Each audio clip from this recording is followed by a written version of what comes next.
شروع اللہ کے نام سے جو بڑا مہربان نہایت رحم والا ہے۔ جو چیز آسمانوں میں ہے اور جو چیز زمین میں ہے سب خدا کی تسبیح کرتی ہے، جو بادشاہ حقیقی، پاک ذات، زبردست حکمت والا ہے۔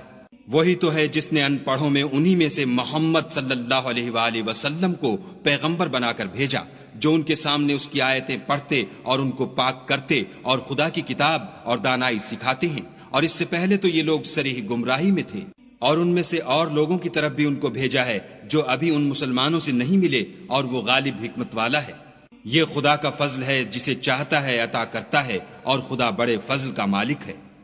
جن لوگوں کے سر پر تورات لدوائی گئی پھر انہوں نے اس کے بارے تعمیل کو نہ اٹھایا، ان کی مثال گدھے کسی ہے جس پر بڑی بڑی کتابیں لدی ہوں۔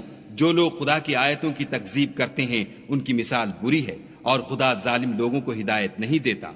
کہہ دو کہ اے یہود، اگر تم کو یہ دعویٰ ہو کہ تم ہی خدا کے دوست ہو اور لوگ نہیں، تو اگر تم سچے ہو تو ذرا موت کی آرزو تو کرو، اور یہ ان اعمال کے سبب جو کر چکے ہیں ہرگز اس کی آرزو نہیں کریں گے، اور خدا ظالموں سے خوب واقف ہے۔ کہہ دو کہ موت جس سے تم گریز کرتے ہو وہ تو تمہارے سامنے آ کر رہے گی، پھر تم پوشیدہ اور ظاہر کے جاننے والے خدا کی طرف لوٹائے جاؤ گے، پھر جو کچھ تم کرتے رہے ہو وہ تمہیں سب بتائے گا۔ مومنو، جب جمعے کے دن نماز کے لیے اذان دی جائے تو خدا کی یاد یعنی نماز کے لیے جلدی کرو، اور خرید و فروخت ترک کر دو اگر سمجھو تو یہ تمہارے حق میں بہتر ہے۔